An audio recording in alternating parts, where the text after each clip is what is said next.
ఆయన చెరువు పనిలోకి వెళ్ళాడు. ఆ డబ్బులు రావాలి, నీకు ఇవ్వాలి. నువ్వు ఎన్ని గొడవలు పెట్టినా పర్వాలేదు మమ్మల్ని. అయ్యి బాబా అలాగంటే అలాగే బాబా. మరి ఏం చెయ్యం, డబ్బులు లేవు.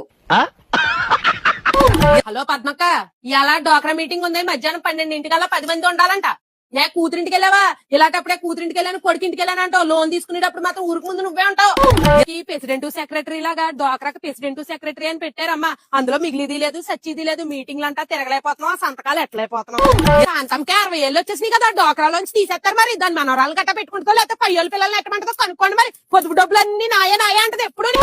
పిల్ల డోక్రా లోన్లు రాస్తున్నారు, ఫోటోలు ఇవ్వే అంటే నీ సౌత్ ఫంక్షన్ అయితే తెచ్చేస్తావా? ఇంకా సర్టి పెట్టినప్పుడు ఇవ్వాల్సింది, సిగ్గుండాలి. డోక్రా లోన్ తో పాటు నీ సీనిది కూడా రాస్తున్నాడంట. ఇదొక 5 ఏళ్ళు, అదొక 6 ఏళ్ళు అవుతుంది. మరి మొత్తం 11 ఏళ్ళు టయానికి కట్టగలమంటేనే కట్టండి, నన్ను ఇబ్బంది పెడతా కుదరదు. మరి ఎలా డోక్రా డబ్బులు కడతాక బ్యాంక్ కార్డు నుంచోలేక సత్తున్నాను. ఇక్కడి నుంచి అన్నా ప్రతి నెల ఒక్కొక్కరు వెళ్ళి కట్టండి. అలా అక్కడేమో పిల్ల ముండలని బతిమాలేక సత్తున్నాను సీట్ రాయమని. నాకేమో చదువు రాదు. 10 మంది ఉండాలి, 10 మంది వచ్చారా? అయినా పిల్ల నువ్వు వచ్చావేటే? నువ్వు తీసుకున్నావా లోను? మీ అమ్మ తీసుకుందా? లోన్ డబ్బులు తీసుకోవడానికి అయితే 10 మంది వచ్చేస్తారు. మీటింగ్ లో అప్పుడే ఒకళ్ళు ఇద్దరు వస్తారు. ముందే ఆ డోక్రా డబ్బులు తీసేసుకుని 2 రూపాయలు వడ్డీకి ఇచ్చేసుకుంటుంది. ఆ వడ్డీ డబ్బులు ఎట్లా లోన్ కట్టేసుకుంటుంది. దానికి మిగిలినట్టే అవుతుంది. ఎవడన్నా ఎత్తేస్తే ఏం చేస్తుంది ఏటో.